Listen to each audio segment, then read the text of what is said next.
So called leader भी ये कहते हैं कि सेवा दल के लोगों को तो सिर्फ सैल्यूट के लिए और हमारे फंक्शंस की सेवा के लिए रखा जाए। कांग्रेस के अंदर जो अनुशासन का विचार है वो सबसे पहले अगर कहीं से जनरेट होता है तो सेवा दल के माध्यम से जनरेट होता है। जैसे बीजेपी में पन्ना प्रमुख को इंपॉर्टेंस दी जाती है, उनकी मीटिंग्स, उनकी ट्रेनिंग्स होती हैं, तो ऐसा सेवा दल के बारे में सुनने को नहीं आता। देखिए मैं आपको बताता हूं, 2003 का चुनाव था विधानसभा का, 6 लोग थे जो सेवा दल से निकल के आए थे, उनको पार्टी ने टिकट दिया और वो जीत के आए।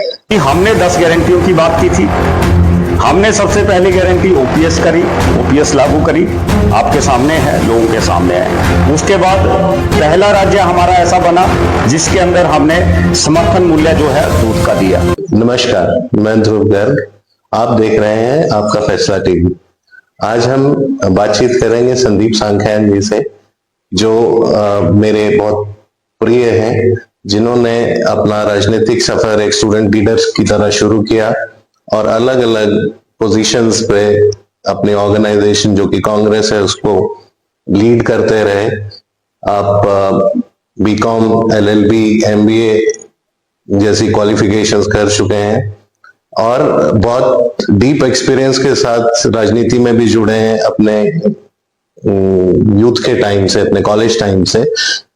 अलग अलग पोजीशन सेवा दल के ये कार्यकारी जनरल सेक्रेटरी रहे, हिमाचल में हमीरपुर लोकसभा संसदीय क्षेत्र के ये स्पोक्समैन रहे एंड कोऑर्डिनेटर रहे, और अभी वर्तमान में ये हिमाचल प्रदेश कांग्रेस के स्पोक्समैन हैं। तो आइए करते हैं इनसे कुछ अलग सा एक इंटरव्यू, जिसमें कुछ राजनीति, कुछ हल्के पल, कुछ बचपन की बातें, कुछ निजी जीवन, इस सब की हम बात करेंगे। आपका बहुत बहुत स्वागत है Sandeep ji. Thank you very much Dhruv ji, thank you very much. और मैं धन्यवाद करता हूं जो दर्शक देख रहे हैं उनका भी, और विशेष तौर पर जो आपका फैसला टेलीविजन है, मैं उनका भी विशेष आभार प्रकट करता हूं, अभिनंदन भी करता हूं और उनका धन्यवाद भी करता हूं। हाँ, आप चर्चा को आगे बढ़ाएं। जी संदीप जी, सबसे ज्यादा तो एक्साइटमेंट ये जानने में है कि बहुत सारे लोग कॉलेज लाइफ में, स्टूडेंट पॉलिटिक्स में होते हैं, वो बहुत कम एक्चुअली उन पोजीशंस तक पहुंच पाते हैं जहां आज आप हैं।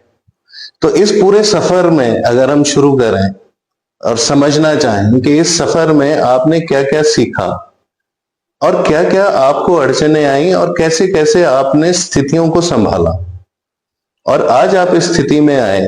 क्योंकि मुझे याद है कि यूनिवर्सिटी डेज में जब हम आपको जानते थे तो आप एक रेगुलर वर्कर थे, और उस टाइम ऐसा नहीं लगता था कि आप बहुत एम्बिशंस रखते हैं पॉलिटिक्स की, पर यह समझ आता था कि आप समाज के प्रति जागरूक हैं और आप कुछ करना चाहते हैं। तो सबसे पहले हम ये जानना चाहेंगे कि ये सफर की शुरुआत कैसे हुई एंड क्या मोटिवेशन रही कि आप आज सक्रिय राजनीति में इन्वॉल्व हैं। देखिए गर्ग साहब, मैं एक बात कहूंगा कि मैं जो पेरेंटली मैं आपको कहूं तो मेरे पिताजी और मेरे माताजी दोनों टीचिंग लाइन से जुड़े हुए थे। तो जब से हम स्टूडेंट थे या स्कूल में भी थे तो डिबेट, डेक्लामेशंस, ये कंटेस्ट हमें, या अपना वन एक्ट प्ले या उस तरह की एक्टिविटीज में थे। थोड़ा बहुत स्पोर्ट्स भी करते थे। When we came into the this college life, college के अंदर जब गए तो मैं मंडी कॉलेज में था, तो I was the first organising secretary there in campus के लिए था। फिर उसके अंदर मैंने काम किया ऑर्गेनाइजेशन में, तो वहां पे बहुत सीनियर लोग थे एनएसयूए के, और उन दिनों मंडी के जो प्रोमिनेंट लीडर कांग्रेस के होते थे, पंडित सुखराम वहां पे थे, ठाकुर कौल सिंह वहां पे थे, ठाकुर गुलाब सिंह भी उन दिनों यहाँ पे होते थे, कांग्रेस में होते थे, नत्था सिंह जी थे। तो ये लोग आते थे, बात करते थे और चलता था। और एक प्रेरणा रहती थी, कांग्रेस विचारधारा जुड़ने का एक सबसे बड़ा अहम रोल ये रहता था कि हमें इंडियन फ्रीडम स्ट्रगल पढ़ाया जाता था। हम लोगों ने, कांग्रेस ने इस देश के लिए क्या कंट्रीब्यूट किया, what is the Congress contribution for this country. आप 1857 का फर्स्ट रिवोल्ट ऑफ इंडिपेंडेंस देख लीजिए, उसके बाद आप 1885 के अंदर कांग्रेस की फॉर्मेशन होती है और 1947 तक हमें आजादी मिलती है। तो ये सारे की सारी जितनी भी ये ऑर्गेनाइजेशन उस टाइम जो इंडियन फ्रीडम स्ट्रगल में लगी हुई थी, तो वो एक विचार हमारे मन में था। हम चाहते थे कि इस देश की जो गढ़ा है, बनाया है, कांग्रेस ने बनाया है, इंपीरियलिज्म से कांग्रेस कैसे लड़ी है, कैसी कैसी ऑर्गेनाइज किया है, कैसे कैसे, वो एक थॉट मन में रहता था। हम जब स्कूल में भी पढ़ते थे तो माता जी अपनी स्कूल की लाइब्रेरी से भगत सिंह जी की कहानियां ले आती थी, पंडित जवाहरलाल नेहरू जी की जीवनियां, छोटी छोटी बुक्स आती थी, नेशनल बुक ट्रस्ट जो है हमारा सबसे बड़ी ऑर्गेनाइजेशन है, उनकी वो बुक्स लाते थे, या महात्मा गांधी जी को हमने पढ़ते थे। तो वो चीजें, वो विचार मन में था। तो लगता था कि अगर इन लोगों ने इस जीवन के अंदर बहुत कुछ इस देश के लिए किया है, तो अगर हमारा भी जन्म यहां पे हुआ है तो हमें भी इस जीवन के अंदर कुछ ना कुछ, कोई ना कोई सोशल, सामाजिक तौर पे कोई ना कोई कंट्रीब्यूशन करना चाहिए। और मोरओवर हमारा जो कंट्री है, हमारा जो प्रदेश है, हमारा देश है, हमारा जिला है, हमारा जो गांव है, अभी हम ट्रांजिशन फेज में है, हम ट्रांजिशन फेज में है। अभी बहुत सी चीजें यहां पे होनी है। हम अभी विकासशील देश की कैटेगरी में है, हमारे गांव भी वैसे ही है, हमारा जिला भी वैसा ही है, हमारा ब्लॉक भी वैसा ही है, हमारा राज्य भी वैसा ही है, हमारा राष्ट्र भी वैसा ही है। तो इसको अगर हमने एक सेटलमेंट की तरफ ले जाना है, एक डेवलप्ड कंट्री की तरफ लेके जाना है, तो हमें बहुत काम करने की आवश्यकता है। बिल्कुल सही। पर संदीप जी, इससे एक सवाल मेरे मन में उठता है कि जैसे आप कांग्रेस की बात कर रहे हैं, तो क्या कई बार ऐसा नहीं लगता, या क्या कारण रहे होंगे कि कांग्रेस एज एन ऑर्गेनाइजेशन ने अपनी गति को छोड़ दिया? क्योंकि हम अगर लास्ट फुल मेजॉरिटी कांग्रेस की गवर्नमेंट देखें तो वो राजीव गांधी के बाद कभी नहीं बनी। तो क्या हम उस विचारधारा से भटक गए, या कांग्रेस ने अपना वो लाइन छोड़ दिया? और फिर भी आप जैसे लोग, मैं ऐसा मानता हूं, जो जुड़े हैं, जो अब उसको रिवाइव करने की कोशिश कर रहे हैं, पर वो क्या कारण आपके हिसाब से रहे होंगे? क्योंकि आपकी जर्नी कॉलेज से लेके अब तक करीबन 30 साल की जर्नी है, जब आप राजनीति को समझते रहे हैं। तो वो क्या कारण रहे कि कांग्रेस की ये स्थिति हो गई कि लोगों ने उसको एक तरह से नकार दिया? नहीं गर्ग साहब, मैं ये समझता हूं कि देखिए, हर एक जीवन में एक प्रोडक्ट लाइफ साइकिल होता है। पहले ग्रोथ होती है, फिर बढ़ता है, फिर टॉप पे जाता है, फिर सैचुरेशन पे आता है, डिक्लाइन पे आता है, फिर वो रिसाइकल बनता है। तो ये एक प्रकृति का नियम भी है। अगर आप इसको यूनिवर्सल लॉ की तरफ देखें तो इट इज ए प्रकृति का नियम भी इसको कह सकते हैं, रूल ऑफ नेचर भी कह सकते हैं। लेकिन कांग्रेस के अंदर ऐसा नहीं है। कांग्रेस एक विचार है, और विचार जो है वो स्वतः चलता रहता है। देखिए, हमने पॉलिटिकल साइंस के अंदर, हालांकि rather I was not a student of political science, मेरा background, academic background master of business administration international business का रहा है, बीकॉम का रहा है, एमकॉम किया है, एलएलबी किया है, फिर बहुत से यूपीएससी कॉम्पिटिटिव एग्जामिनेशन में अपीयर हुआ हूं, फिर पीसीएस में अपीयर हुआ हूं। लेकिन मैं एक चीज, इस चीज को देखता हूं कि जो विचार है, अब पॉलिटिकल साइंस की मैं बात कर रहा था, तो उसके अंदर देखो उदारवादी विचार वहां पे है, मार्क्सवादी विचार वहां पे है, कट्टरवादी विचार वहां पे, डिफरेंट डिफरेंट थॉट्स हैं। और ये थॉट्स जो हैं, it is not in India, it prevails in the across the world. ये सारी की सारी थॉट्स चलती हैं। और जब आदमी निकलता है, बेसिकली ये लगता है कि एक टाइम के अंदर जब हम एक बार आपका फैसला टीवी को बार बार देख रहे हैं, तो हमारा जो टेस्ट है उसको चेंज करने का होता है कि नहीं यार, ये एक सी स्टोरी देते हैं, हम इनको नहीं, आज तक को नहीं देखेंगे या किसी और को देखेंगे। तो कांग्रेस के अंदर, कांग्रेस ने इस देश को दिया, बीच में कांग्रेस के पैरेलल एक ऐसा विचार जिसको हम कह सकते हैं, उसको एक कह सकते कंजर्वेटिव ऑफ थॉट थी, वो एक उभर के आई। तो लोगों ने ये सोचा कि हम इस विचार को अगर अपनाते हैं, तो उस विचार को अगर हम अपनाते हैं, तो हो सकता है कि हम जो कांग्रेस ने पिछले दिनों में किया, हो सकता है ये 8-10 साल में करके दे देंगे हमारे को जी। लेकिन the truth is now prevail, और वो ट्रूथ अभी सामने है। एक मिनट संदीप जी, मैं इसमें ये जानना चाह रहा हूं, क्या आप ये कह रहे हैं कि कांग्रेस इस बात को नहीं समझ पाई और वो चूक गई अपनी बात मासेस तक पहुंचाने में? क्योंकि अगर ये विचारधारा थी और कांग्रेस को ये पता है कि ये ट्रांजिशन होनी है, तो क्या वो चूक गई अपनी बात को लोगों तक पहुंचाने में, और उस विचारधारा जिससे आप प्रेरित हुए थे को लोगों तक कंटिन्यूड ले जाने में? ठीक है संदीप जी, मेरा एक जिज्ञासा भी थी और सवाल भी है कि आप सेवा दल से रहे, आप कांग्रेस के सेवा दल से जुड़े रहे, आपका खुद का क्या उससे लर्निंग रहा है? क्योंकि मुझे ऐसा आभास है कि बहुत सारे लोग सेवा दल के बारे में नहीं जानते और उसका इंपॉर्टेंस इन कांग्रेस क्या है। सेवा दल के खुद के लोग भी और बहुत सारे कांग्रेसी लीडर, सो कॉल्ड लीडर भी ये कहते हैं कि सेवा दल के लोगों को तो सिर्फ सैल्यूट के लिए और हमारे फंक्शंस की सेवा के लिए रखा जाता है। नहीं, ऐसा नहीं है। देखिए, सेवा दल का अगर आप बिफोर इंडिपेंडेंस देखें तो सेवा दल का 1925 से लेके इस देश के अंदर बहुत बड़ा योगदान रहा है। जब देश में प्लेग आया, जब देश का पार्टीशन हुआ, तो सेवा दल के जो कार्यकर्ता थे कांग्रेस के, ये इन्होंने दिन रात काम किया, लोगों के लिए काम किया। It's a kind of social organisation. और जो कांग्रेस का बैकअप है, मैं आपको बता देता हूं, वो सेवा दल ही है। कांग्रेस के अंदर जो अनुशासन का विचार है वो सबसे पहले अगर कहीं से जनरेट होता है तो सेवा दल के माध्यम से जनरेट होता है। उसके बाद पॉलिटिकल जो चीजें एक्टिविटीज कांग्रेस के अंदर आती हैं उसके बाद आती हैं। सेवा दल अपने आप में एक बड़ी डिसिप्लिन ऑर्गेनाइजेशन है, लेकिन सेवा दल के अंदर हमें लगता है जिस तरह का इसका कॉन्स्टिट्यूशन, इसका संविधान गढ़ा गया था, है ना, आज उसके अंदर थोड़े से रिफॉर्म्स भी हुए हैं। तो ये बात बिल्कुल बेमानी मैं कहूंगा कि कांग्रेस के जो लोग, सेवा दल के जो लोग हैं, सैल्यूट माने।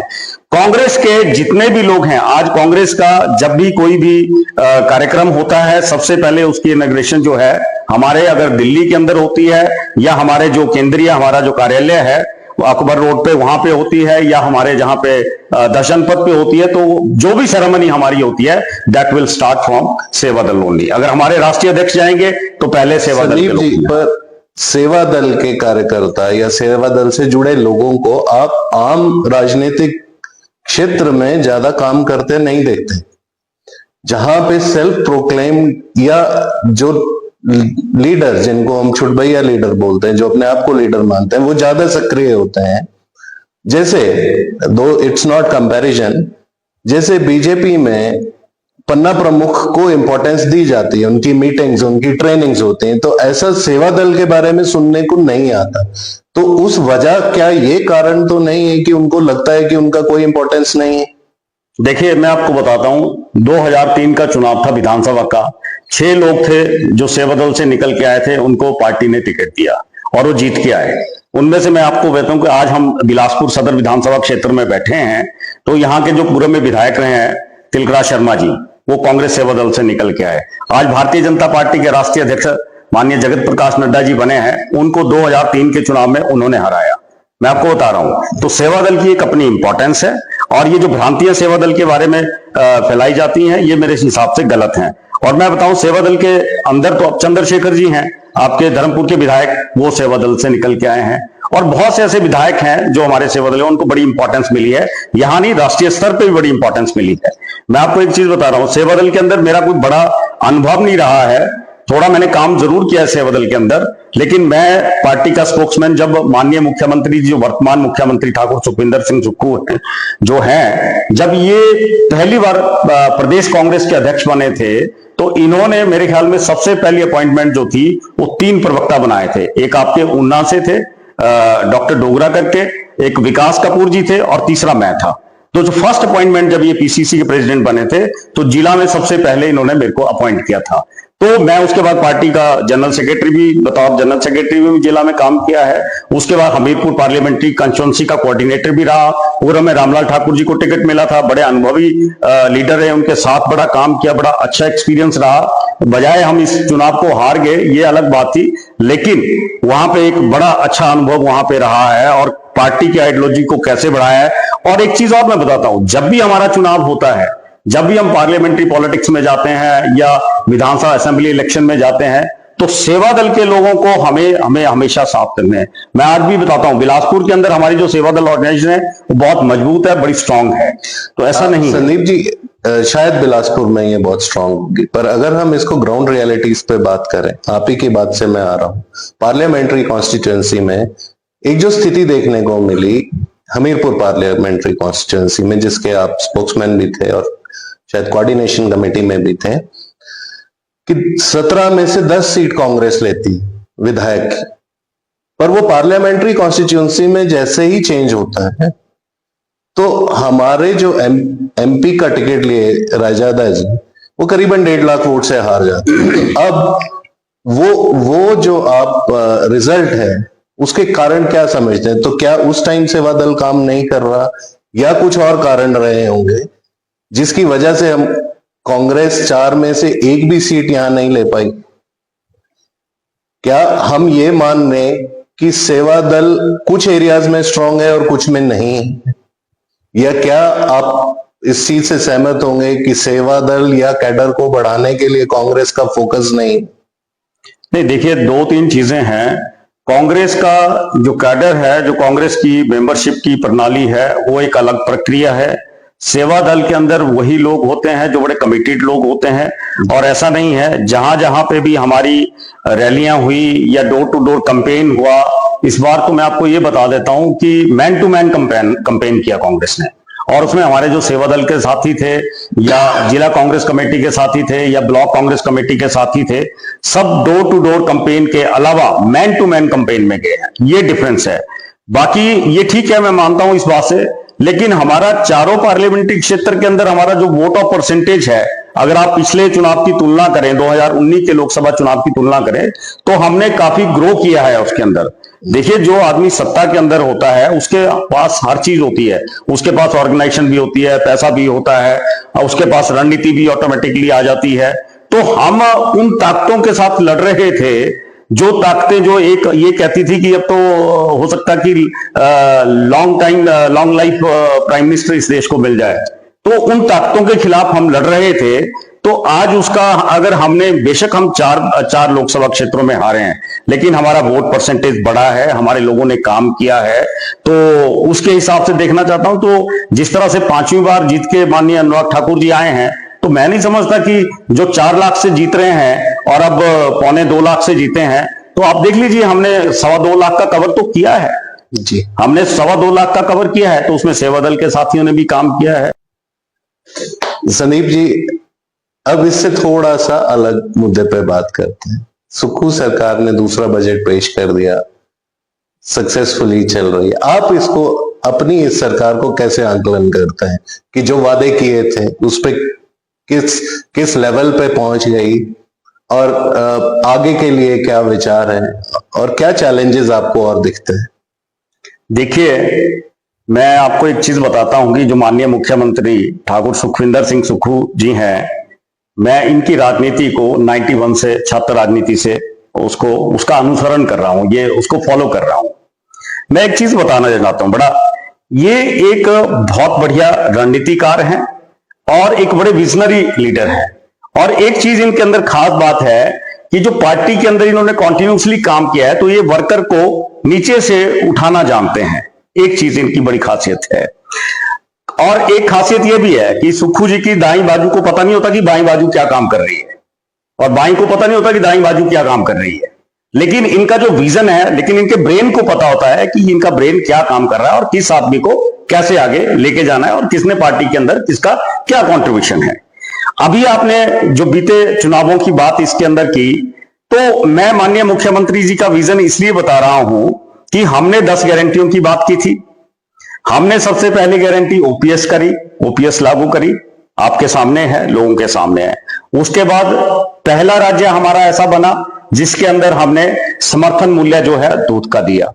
अच्छा, दूसरे 680 करोड़ 680 करोड़ रुपीस का जो है स्टार्टअप योजना जो था, हमारा प्रॉमिस था, हमने वो भी पूरा किया। उसके बावजूद हमने नेक्स्ट जो 1500 रुपए महिलाओं की गारंटी थी, हमने वो भी पूरी करी।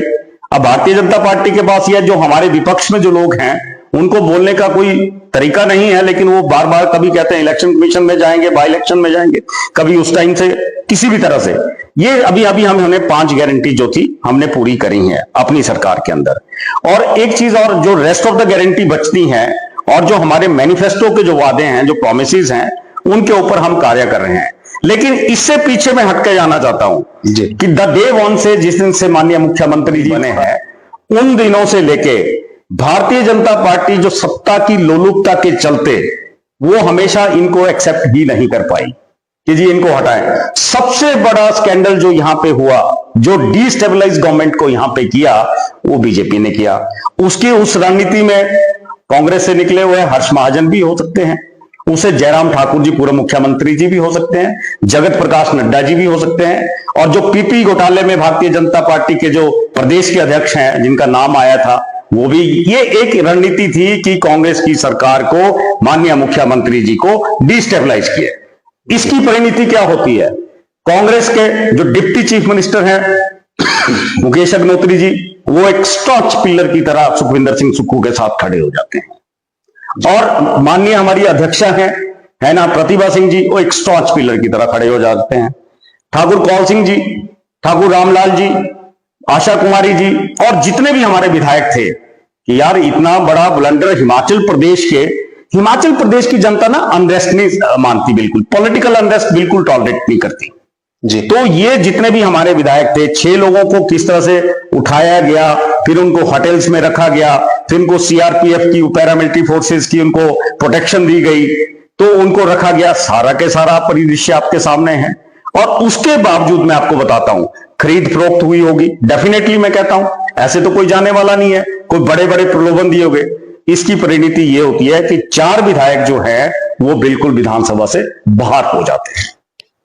कांग्रेस ने ऐसा क्या गलत कर दिया था, या माननीय मुख्यमंत्री जी ने ऐसा क्या गलत कर दिया था कि जिनको इस तरह, आपके चैतन्य जी थे, चैतन्य जी अभी 27-28 साल उम्र, 30 साल उम्र होगी, उनको इतना बड़ा बूस्ट मिला था। आपके ये थे कुटलैड वाले भुट्टो जी, इनको बड़े अच्छे से जीत के आए थे।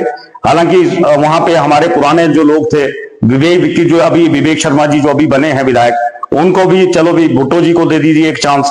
राजेंद्र राणा जी पार्टी के बीजेपी से आए थे, उनको मेंबर ऑफ पार्लियामेंट लड़ाया गया, उनकी वाइफ को विधानसभा लड़ाया गया, उसके बाद उनको वर्किंग प्रेसिडेंट बनाया गया, सोशल मीडिया का चेयरमैन उनके बेटे को बनाया गया। अरे भैया, और कांग्रेस आपको इससे ज्यादा क्या दे सकती है? तो आप ये देख लीजिए, और उसका लोगों ने उसका रिजल्ट भी दिया। उसके बावजूद तीन विधायक जो इंडिपेंडेंट जीते थे, वो तो it is a great fun of the Himachal politics I can say. Reason being कि यार उनको रिजाइन करने की आपने अपना जो राज्यसभा में टिकट उसका जो वोट था वो आपने कर दिया था ऑलरेडी, तो आप तो एसोसिएट मेंबर बन ही चुके थे भारतीय जनता पार्टी के। आज क्या हुआ, उसका परिणाम क्या हुआ? आज उसमें से 2 लोग जो थे वो विधानसभा से बाहर हो चुके हैं। आज हमें माननीय मुख्यमंत्री जी की मजबूरी बन गया देहरा को जीतना। वो एक तरह का उनका, मैं कहता हूं ये सेक्रीफाइस किया है माननीय मुख्यमंत्री जी ने कि वहां पे अपनी वाइफ को टिकट, क्योंकि हमें लगता था कि वहां पे एक स्ट्रांग आदमी जो कांग्रेस को यूनाइट कर सकता है, तो कमलेश ठाकुर जी वहां से जीत के आई। उसके बावजूद जो है हम बेशक हमीरपुर हारे हैं, लेकिन हमने वहां पे जहां पे 13-14 हजार की लीड थी, हम केवल मात्र 1,500 वोटों से हम वहां पे हारे हैं। और उसके बावजूद जो तीसरा चुनाव हमारा जो था, हमारे जो बाबा जी जीत के आए हैं, तो ये एक message to the people of Himachal Pradesh है कि कांग्रेस यूनाइट है और कांग्रेस जो है अपनी नीतियों को लेकर काम कर रही है, और उन्हीं नीतियों को लेकर हम मुख्यमंत्री जी का विजन हम आगे बढ़ रहे हैं। संदीप जी, अंत में मैं आपसे एक रिक्वेस्ट करूंगा कि आज की जो युवा पीढ़ी है उसको आप अपने अनुभव से क्या मैसेज देना चाहेंगे कि वो किस तरह से आगे बढ़े और किस तरह से प्रदेश और राष्ट्र को आगे ले जाए? देखिए गर्ग साहब, मैं एक समझता हूं कि one thing is very important. एक तो नशे के खिलाफ सभी बोलते हैं, तो I am also great admire of the कि इस चीज से जो है it is a big element of society. नशे के खिलाफ जो है युवाओं को खुद भी बढ़ना चाहिए और नशे से दूर रहना चाहिए। और दूसरा जो हमारे ऊपर जो युवाओं के ब्रेन के ऊपर जो सबसे बड़ा स्ट्रेस है वो इंटरनेट है। इंटरनेट से हम लोग टेक्स्ट को भूल के इंटरनेट पे ज्यादा डिपेंडेंसी हमारे युवाओं की हो रही है। कोई थीसिस लिखना है, कुछ काम करना है, कोई नोट्स बनाने हैं, होमवर्क करना है, सारे के सारे जो टेक्स्ट बुक्स हैं उनको छोड़ के इसके ऊपर जो है वो हो रहे हैं। This is not good for the एक हेल्दी माइंड के लिए ये चीजें ठीक नहीं है। और तीसरी चीज मैं युवाओं के लिए कहना चाहता हूं कि जितना हो सके स्पोर्ट्स एक्टिविटीज के अंदर वो ज्यादा के ज्यादा उसके अंदर भाग लें, और ये मेरा मैसेज है फॉर द यूथ। धन्यवाद Sandeep ji. Thank you very much.